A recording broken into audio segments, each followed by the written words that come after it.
Gir સોમનાથના વેરાવળમાંથી દીપડીનું rescue કરવામાં આવ્યું છે. તો વેરાવળમાં દીપડીનું રેસ્ક્યુ કરવામાં આવ્યું હોવાની વિગતો સામે આવી છે, જેમાં હસનાવદર ખાતેથી વન વિભાગે દીપડીનું રેસ્ક્યુ કર્યું છે.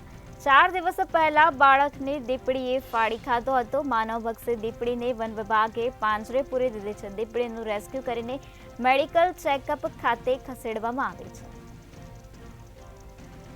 તો 4 દિવસ પહેલા આ દીપડીએ બાળકને ફાડી ખાધો હતો. વન વિભાગને જાણ કરવામાં આવી હતી, ત્યારે વન વિભાગ દ્વારા દીપડીનું રેસ્ક્યુ કરવામાં આવ્યું છે. ત્યારે માનવભક્ષી દીપડીને વન વિભાગે પાંજરે પૂરી દીધી છે. ત્યારે દીપડીનું રેસ્ક્યુ કરીને મેડિકલ ચેકઅપ ખાતે દીપડીને ખસેડવામાં આવી છે.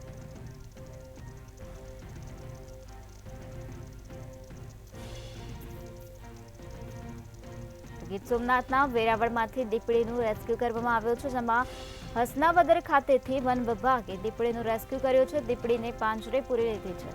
તો આ દીપડીએ 4 દિવસ પહેલા બાળકને ફાડી ખાધો હતો. માનવભક્ષી દીપડીને વન વિભાગ દ્વારા પાંજરે પૂરી દેવામાં આવી છે. દીપડીનું રેસ્ક્યુ કર્યા બાદ દીપડીને મેડિકલ ચેકઅપ ખાતે ખસેડવામાં આવી છે.